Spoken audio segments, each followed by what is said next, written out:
So, what if I told you there's an ancient text out there that claims to have one single universal argument that can take apart any and every incorrect belief?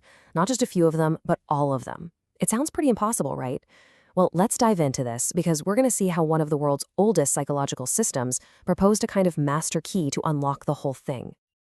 Okay, so let's start with a view from ancient India. The world is eternal. This is the belief in permanence, right? The idea that everything is fundamentally stable, solid, and unchanging. A predictable reality. Just keep that one in your back pocket for a minute. Now, flip that completely on its head. Here's the polar opposite view. Total annihilation. The idea that after you die, that's it. Nothing. I would not be, it would not be mine. No soul, no continuation, just a complete end. This is a view of absolute total impermanence. And then you've got this one, a kind of ancient materialism, which says there is no giving, no offering. Basically, this is a view that denies cause and effect. It suggests our actions don't really matter, that being generous is pointless, and morality is just, a made-up story.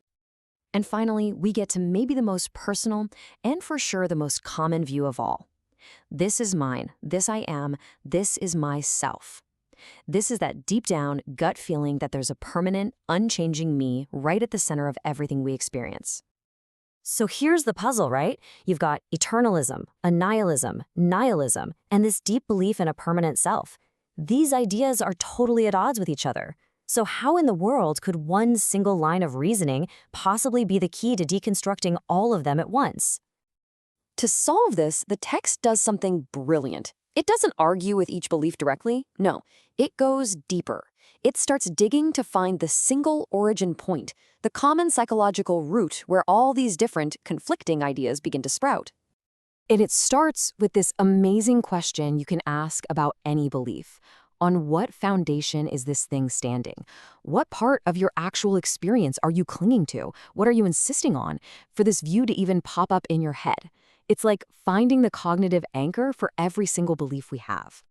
And the answer is that any belief, any view, arises from clinging to one or more of these 5 things, the basic components of our experience. First, there's form. That's our body, the physical world. Then feeling, pleasant, unpleasant, neutral, it's always there. Perception, that's the mind's labeling machine, putting tags on everything.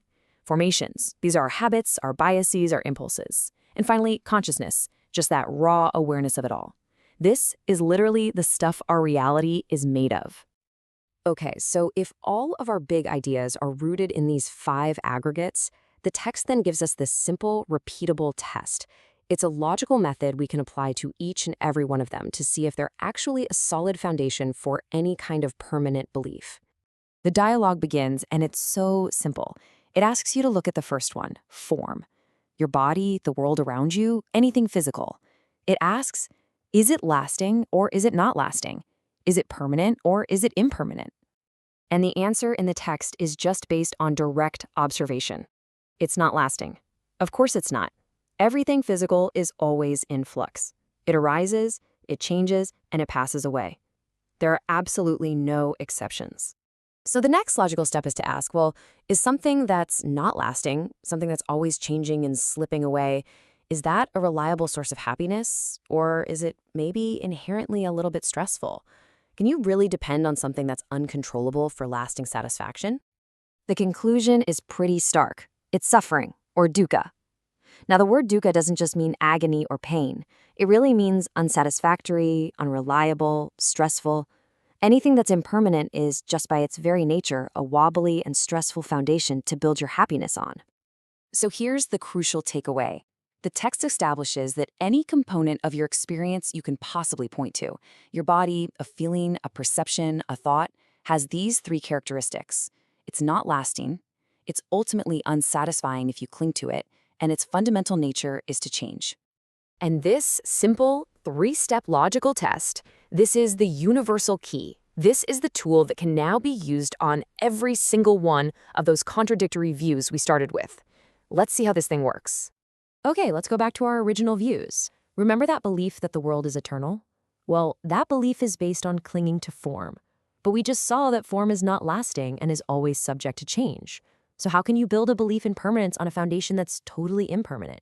You can't. The whole view just collapses. So what about the opposite view?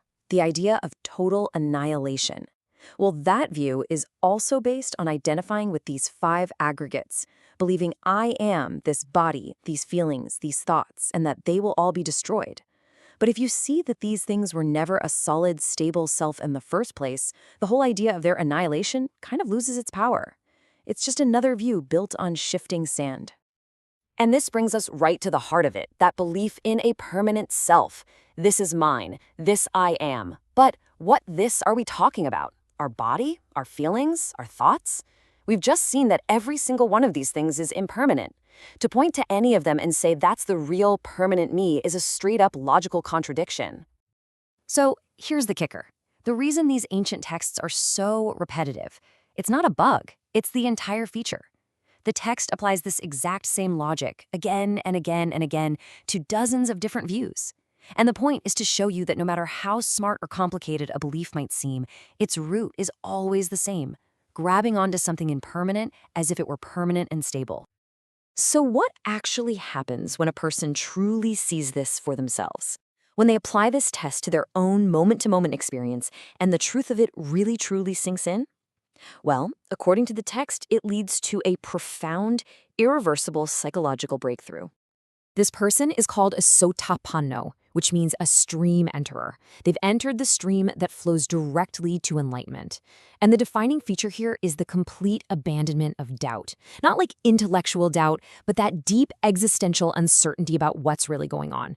They've seen for themselves how things truly are. And this isn't just a good mood or a nice idea. It's described as a fundamental change in your being. They are now fixed in their path, heading irreversibly toward full awakening.